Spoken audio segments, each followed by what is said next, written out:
Okay, we're back. So, just to reiterate that this particular video does not have any what is that?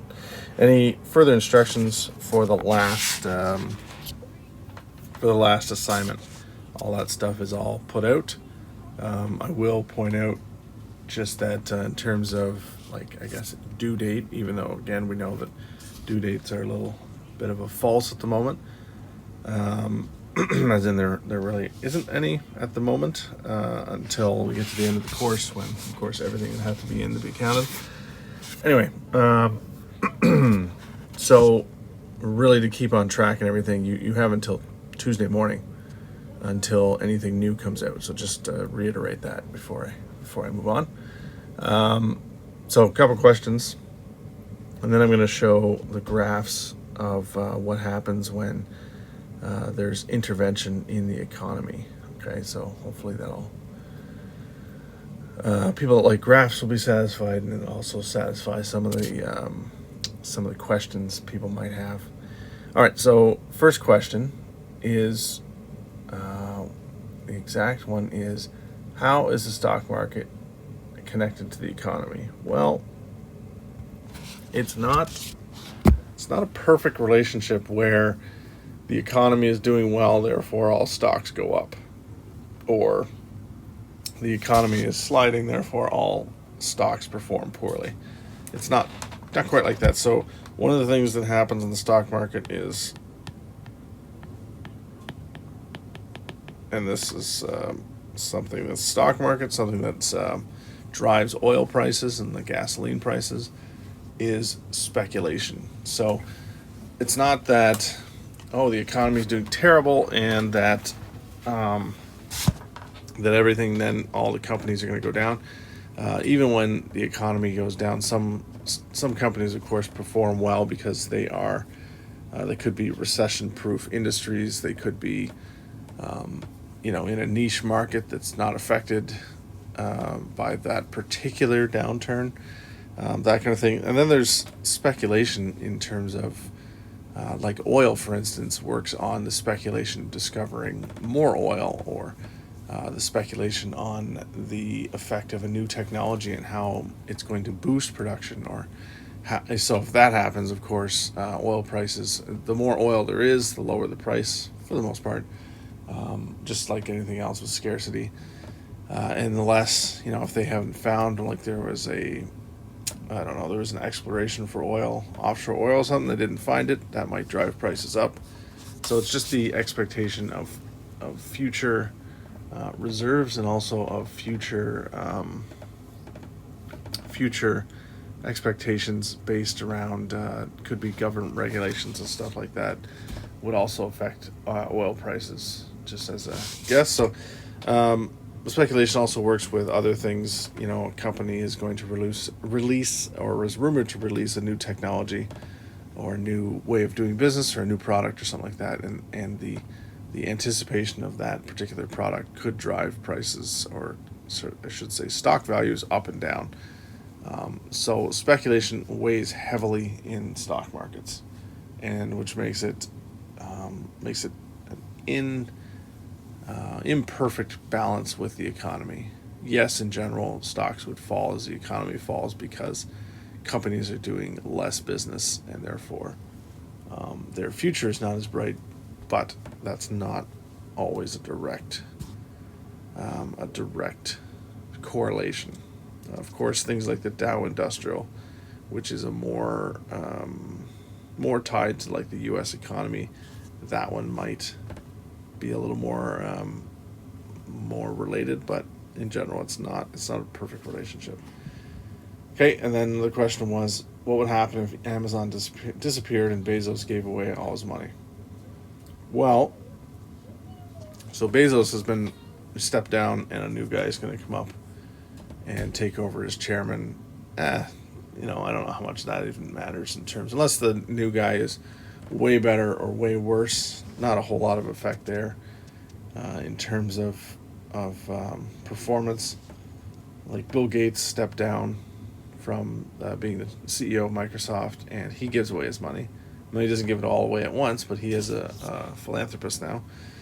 And so we can kind of see that that has not pretty much zero effect on anything. And he was, at one point, the wealthiest person in the world. Same thing. Then Steve Ballmer took over, and then I don't even know who's in charge right now. Doesn't matter. My point is the changing of the guard in terms of who's in charge just depends on the skill of that particular person. So it's not, not a doomsday scenario or something like that. Also, in terms of the company, let's say the company disappears. Well, short term, you're going to find a pretty big hole in the market, and so short term, that's going to cause a lot of shortages and a lot of issues while the market adjusts. So suddenly you wouldn't have that big marketplace.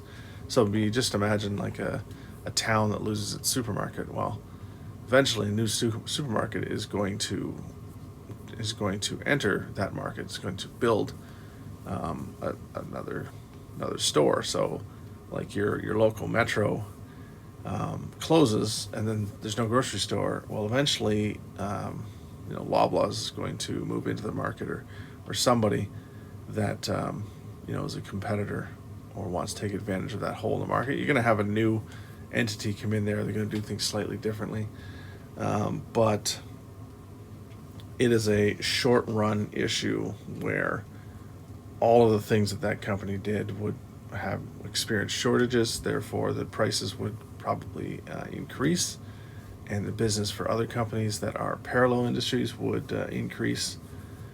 So those are the things that would happen if Amazon just suddenly was gone. But in the long run, somebody's going to take over that marketplace. And if you had several companies fill that space, then you'd have a more competitive system in place. You wouldn't have one monolith that determined price and all that kind of stuff. You'd have much more competition with price and service and all that kind of thing. There are other companies like Amazon. Yeah, it's huge, but I mean, they do have like Alibaba and things like that. Other countries have these massive online companies in their economy. We just don't know about them. Like there's a version of Amazon that's Korean that we don't know about because, well, we don't live in Korea. But maybe they would move into the North American market, So things would, in the long run, things would get filled. In the short run, you'd experience quite a deficit in the market. Okay. So moving on to some of the graphs. So we looked at kind of, I think, just in general, the idea of subsidies and taxes. And I know some people really like graphs. I like graphs. Graphs are cool. So I wanted to show graphically what we're talking about in terms of the effect. So a subsidy would be like in the U.S. There's a corn subsidy. So that means that in the U.S. and this one, the government pays farmers money to grow corn. They subsidize the production of corn, which is funny because there's a lot of things that are under like NAFTA rules, and the new NAFTA subsidies of markets are supposed to be illegal, and so you have different fights over this kind of thing. They say we subsidize our softwood lumber. There's always these disputes, but that's another topic. But a subsidy depends on the elasticity of the demand for that particular product. So on the left, you can see the idea of an inelastic market demand. So in that way, that's where a price is not affected. The price does not have a huge effect on demand. So that could be like oil. That could be things would have no immediate substitutes and things like that. That you, what was I saying? I just lost my train of thought. That's okay. All right. So a subsidy program, when there is relatively inelastic demand, has a much larger effect, as you can see here as they point that out. And you can see graphically what that's talking about. So the demand curve, which is this, of course, you can see that the subsidy from price 1 to price 2 has a greater effect than price 1 to price 2 when it's relatively elastic, right? So if there are many substitutes and they substitute, basically it's just saying if they substitute one for the other, then the demand's not going to, the subsidy part is not going to be greatly affected because people could just switch to something else. Whereas inelastic, one of the features of that would be not having a substitute readily available, or a perfect substitute, I should say. Therefore, that substitute have a much bigger difference because demand wouldn't fall nearly as much or rise nearly as much in case of a subsidy.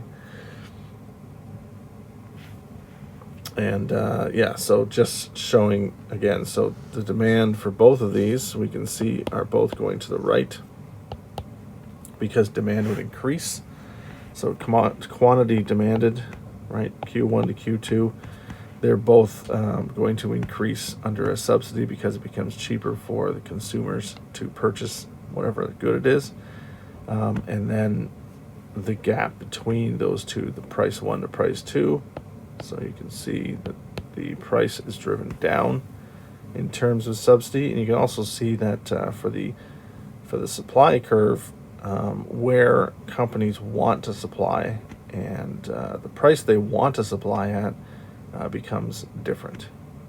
Okay, so as a subsidy, they could afford to supply to the market more than they would before at a lower price because they are receiving a subsidy. Okay, so just a greater, you can see how that's has a greater effect on the market. Okay, the next one, taxes. So having a specific tax on things. So if they decided that, well, just look at things like cigarettes and alcohol and things like that, they have lots of taxes on them, and they are overt in terms of people know about them. And again, it just depends on your type of demand. So here again, this is the inelastic version, right? And this is the elastic version.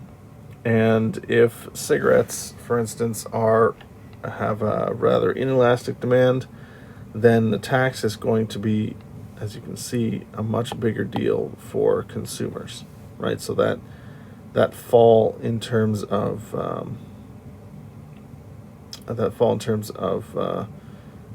that increase in price, right?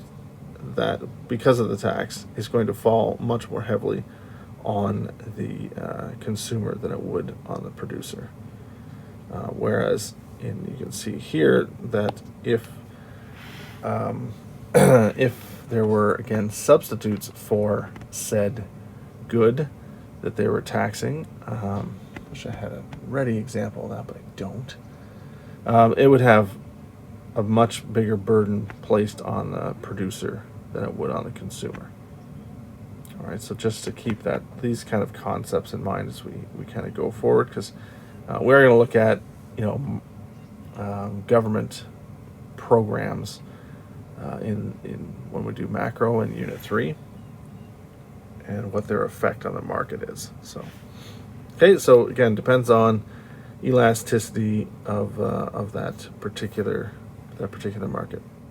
Okay, so to add to this and talk about taxes that are based on percentages of something. So for instance, like a value-added tax or a sales tax and things like that. I'm just going to point out that the supply lines would not be perfectly straight. So if you have, I'm just going to redo one of these things.